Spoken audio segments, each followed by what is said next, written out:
Dear reader, allow me to introduce you to my book.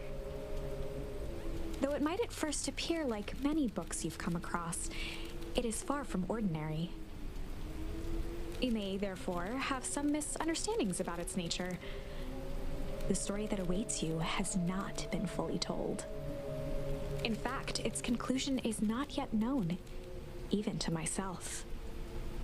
It is in that way that my book is special. It is in that way that you are special. Without you, there is no story. Chapter 1. Normal isn't what it used to be. This is a story about change. Nestled in a shallow valley is the town of Beacon Pines. Far from the town square, across the river, past the neglected welcome sign, a young boy walks alone at dawn. His name is Luca Van Horn, and like you, dear reader, he's here for a reason.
Rollo was Luca's closest friend. He possessed many fine qualities, but subtlety was not one of them.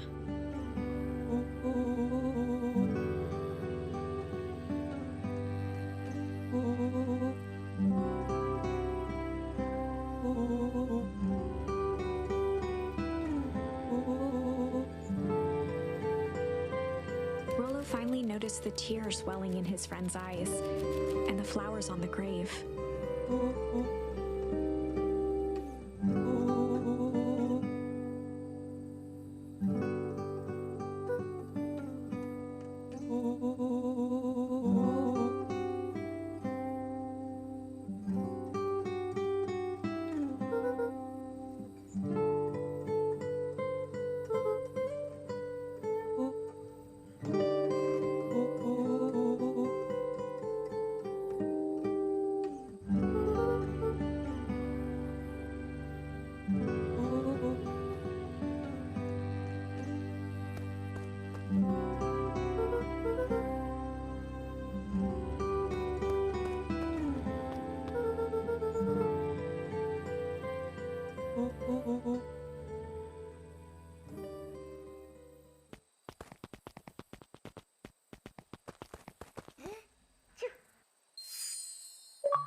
Wonderful!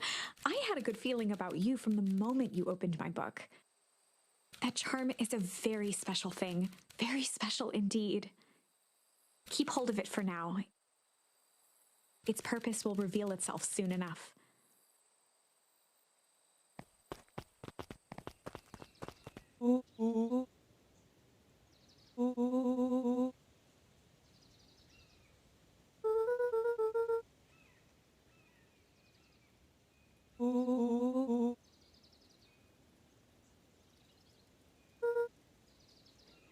Rollo looked to the side suspiciously.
Dear reader, forgive me for this interlude. Remember that charm you found in the dandelion patch? There are more of those special charms to discover throughout Beacon Pines. They've been known to reveal themselves to those who are willing. Some of them can be found in this very house.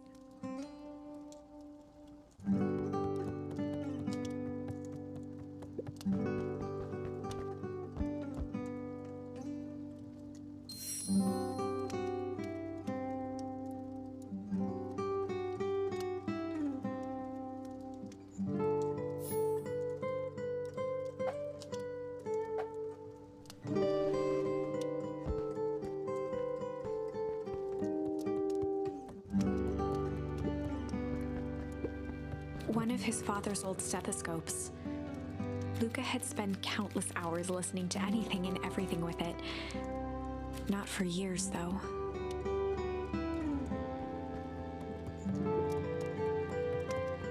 Since Gran had moved in, the house was more peaceful, more orderly, and more covered in flowery fabric.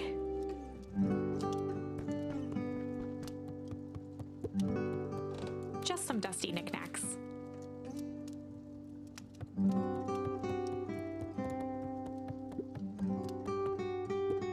Luca paused at his parents' bedroom door. He just wasn't ready to go in yet. Gran had commandeered the upstairs closet when she moved in. "Some things need shelter from a young boy's mischief," she said.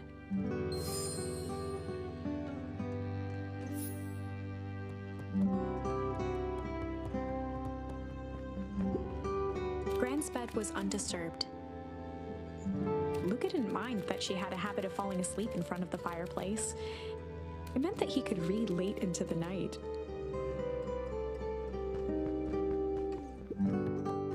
Luca tossed on his favorite old sweater. Even though it was the first day of summer, a chill still hung in the air.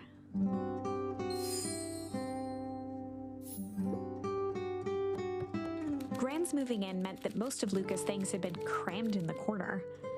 Luca was somewhat annoyed by the situation.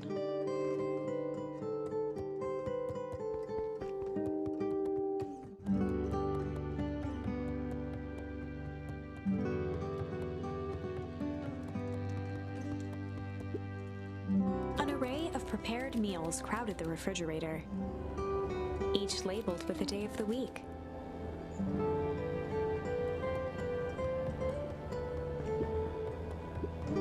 The only piece of furniture Gran had brought when she moved in was an old hutch.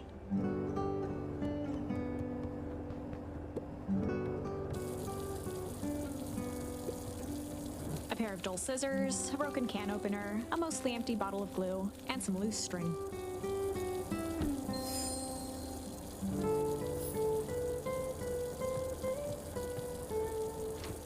Oh my, this is quite exciting. I am now certain that you are the one I've been waiting for all these years. You'll recall I was a bit coy regarding the use of charms earlier. Excuse me, I tend to have a flair for the dramatic. You are about to encounter your first turning point. There are certain times in this tale when everything hinges on a single word. Step forth, dear reader. Young Luca would spend hours hiding in the bushes, waiting for a chance to jump out and startle his mother. She always enjoyed humoring him by feigning terror. A beginner's guide to gardening laid open on the bench.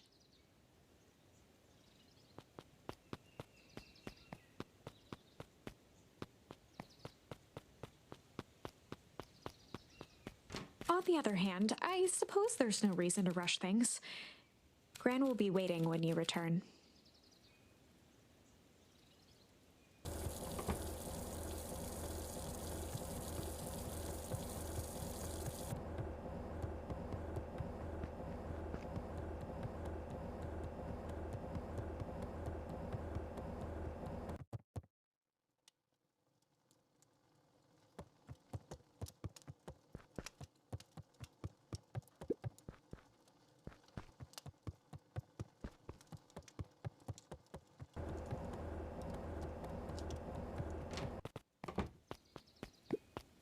A sturdy old wheelbarrow.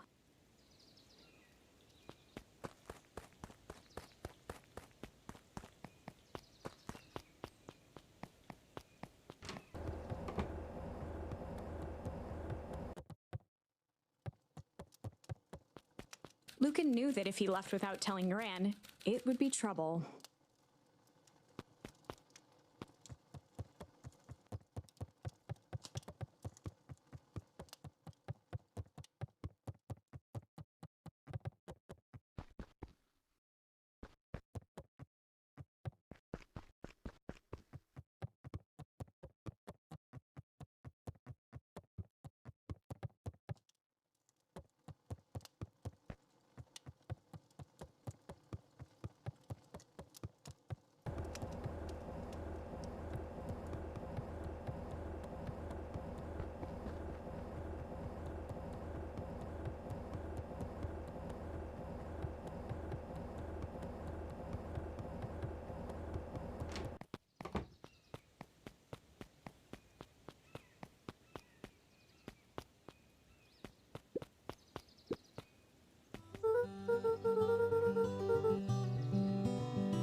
The less Gran knew, the better for everyone involved.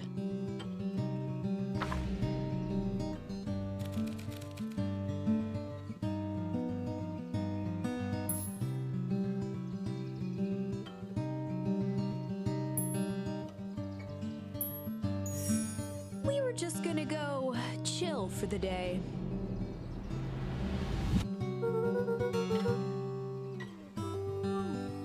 The best lies are built on truth.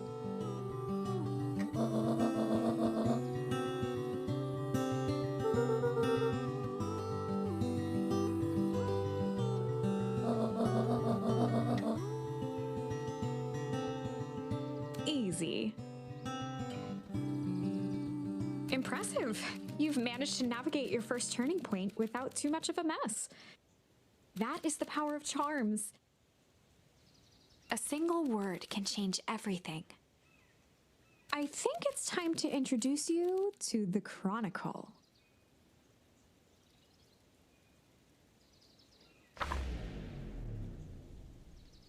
The Chronicle is a record of the decisions you've made. You can see the turning point, which has been revealed. At any time, you can use the Chronicle to go back and invoke different charms, creating new branches. Luckily for us, this is the one and only turning point where the charms won't dramatically alter fate. It's the perfect opportunity to experiment with rewriting things.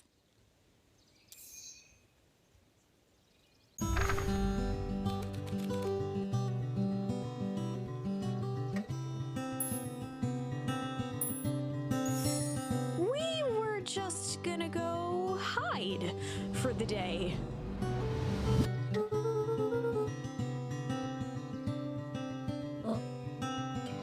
Traditionally, when one is trying to hide something, they avoid literally using the word hide.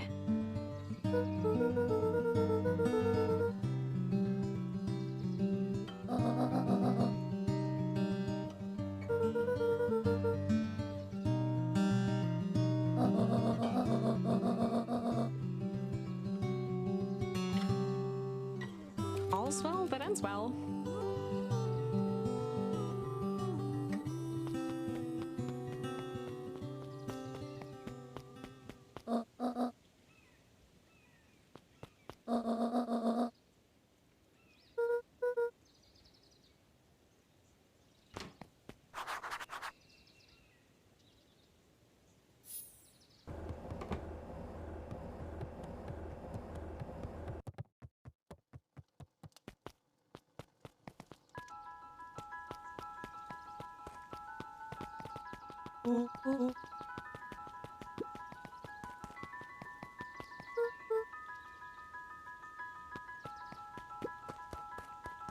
For a town that saw few visitors, the welcome was perhaps more grand than necessary.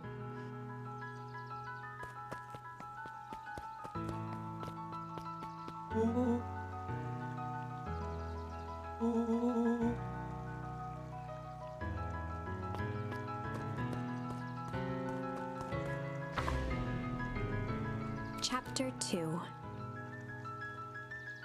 Welcome to Beacon Pines. For many years, this valley had been a small mining outpost. It wasn't until Sharper Valentine built his fertilizer company that Beacon Pines was established. Over the next 30 years, the town had grown and prospered. Until the foul harvest and his sudden death. In the 6 years since, everyone was simply trying to get by.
Oh, right. Rendezvous with Roxy. This is an important turning point. The first time where your charms will change the course of fate. And currently, we only have one suitable charm at our disposal. Have no fear, we can always return later using the Chronicle once we find more charms. Well, now I'm just rambling. Where were we?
Rollo froze as Roxy took a step toward him, cracking her knuckles. Luca knew he had one chance to save his friend from being dragged home.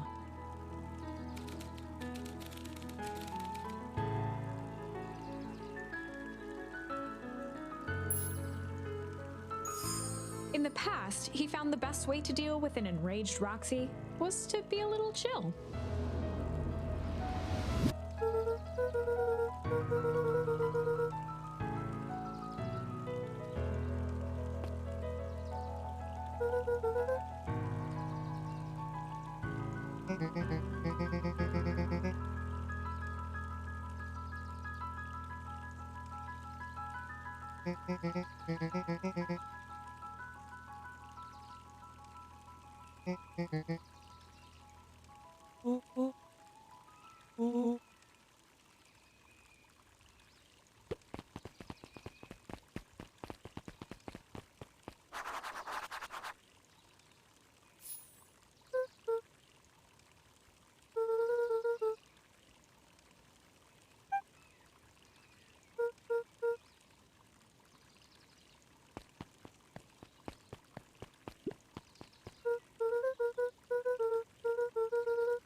A bit much, if you ask me.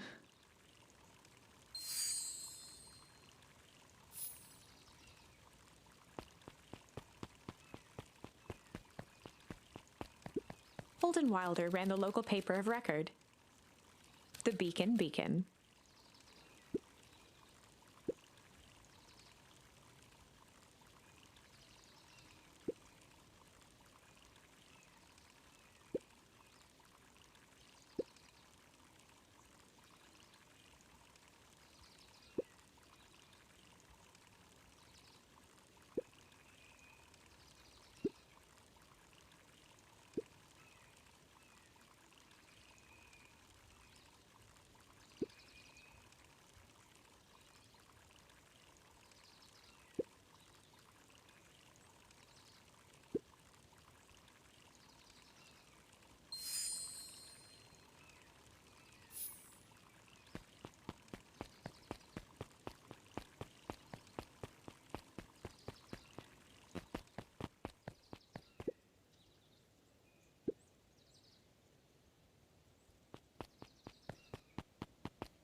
A promise Gran regretted the second it was made.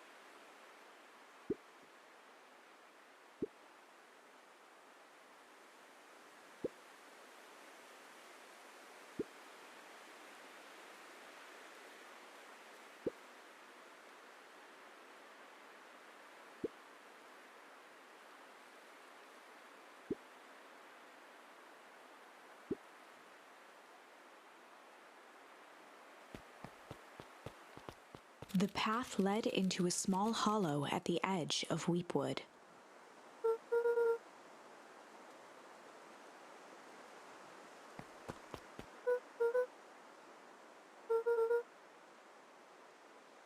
The fence thrummed with a gentle electric buzz.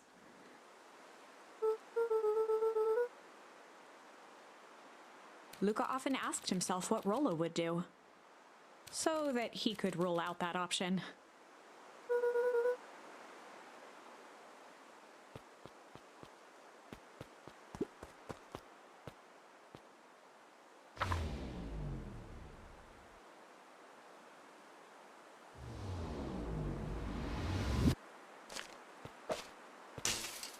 As sparks flew from the fence, the light atop that section shut off.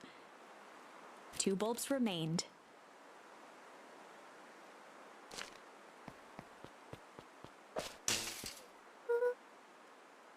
One more to go.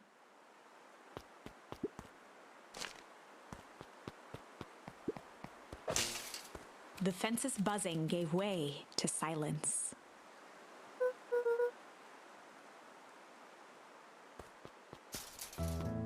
Every kid in town knew the old Valentine fertilizer building. Long abandoned, the warehouse once served as the industrial heart of Beacon Pines. Now, it stood only as a reminder of things left behind. The dormant building showed strange signs of life.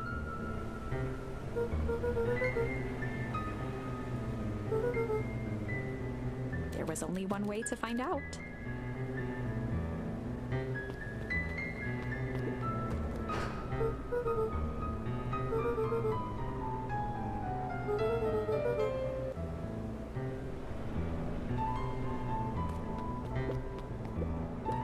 The hose emitted a subtle sound. It was actively draining some kind of liquid.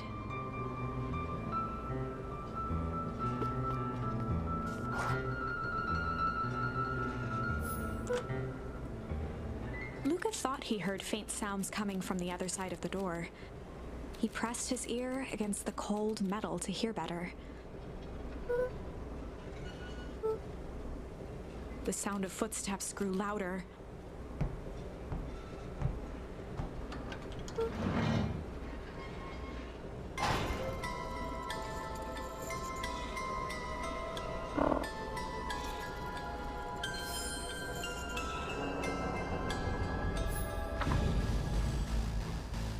The heavy steel door knocked Luca to the ground. Disoriented, he looked up to see an imposing figure silhouetted in a green glow. It lunged toward him. He tried to scramble away, but felt a gloved hand latch onto his ankle. Luca watched his fingernails leave trails in the dirt as the hand slowly dragged him back through the door, into the lab, into the green light.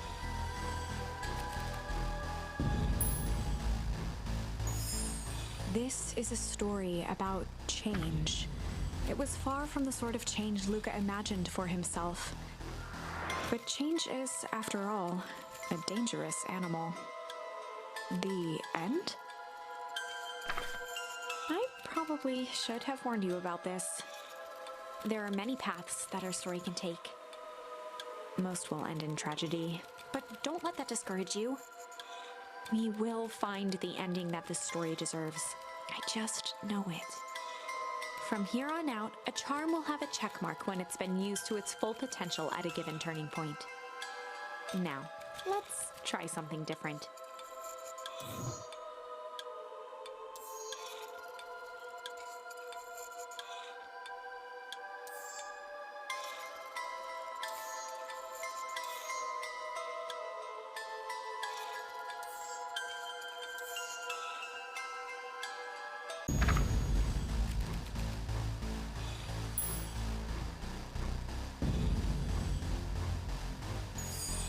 This is a story about change.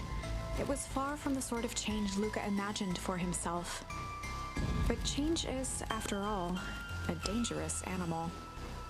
The end? I probably should have warned you about this. There are many paths that our story can take. Most will end in tragedy, but don't let that discourage you. We will find the ending that this story deserves. I just know it. From here on out, a charm will have a check mark when it's been used to its full potential at a given turning point. Now, let's try something different.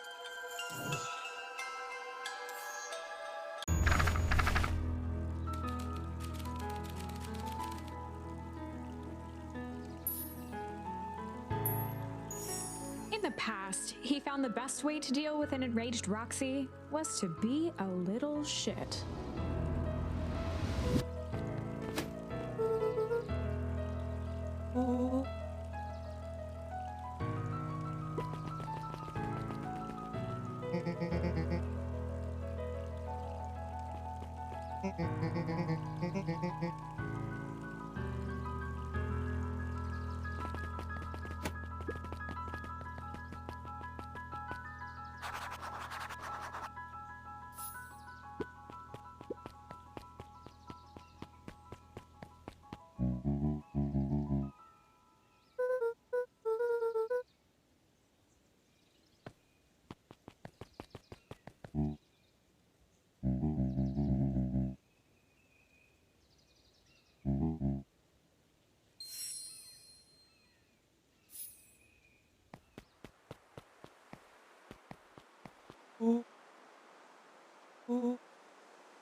As the glowing windows of the old warehouse came into view, Rollo began to bounce excitedly.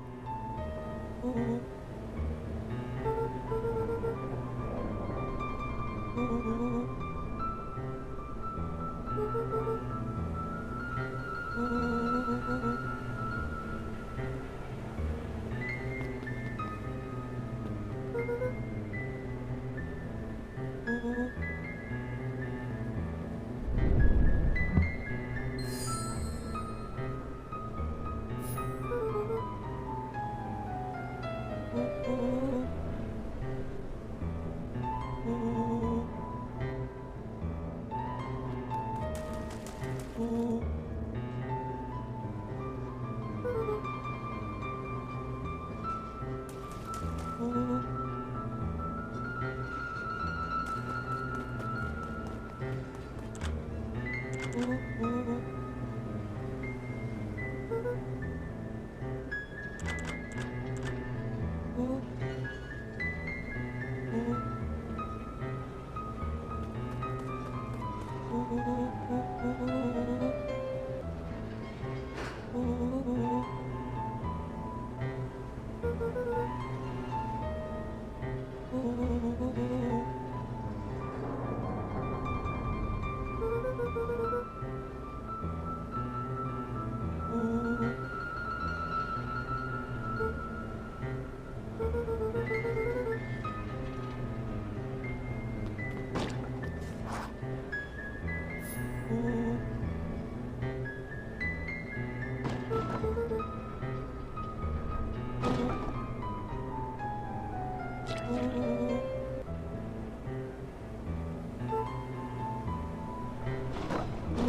boy sat petrified under the weight of the bag.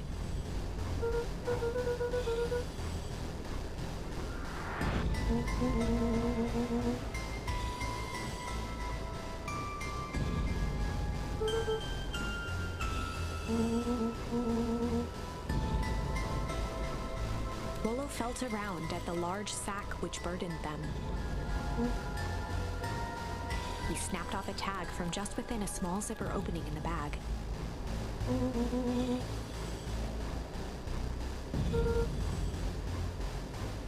Volo held the badge up to a faint shaft of light within the dumpster.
Lucas sat in the dark, tracking the sound of Rollo's footsteps as he ran.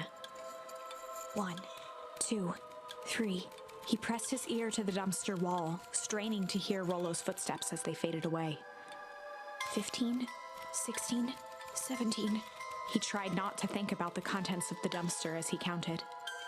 35, 36, 37. The thick stench made it hard to breathe.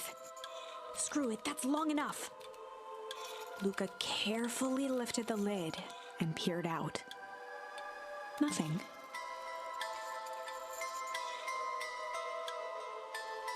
No sign of Rollo. No sign of the man in the yellow suit. Time to haul ass. Luca clambered from the dumpster, stumbling to his knees. He was up like a shot and running, sprinting toward home as fast as he could. Beacon Pines flew by, blurred by the tears that welled up in his eyes. He wouldn't remember getting home at all that night. Throwing his front door open, storming up the stairs to his room and surrendering to sleep almost as abruptly as he hit his pillow. Chapter 3.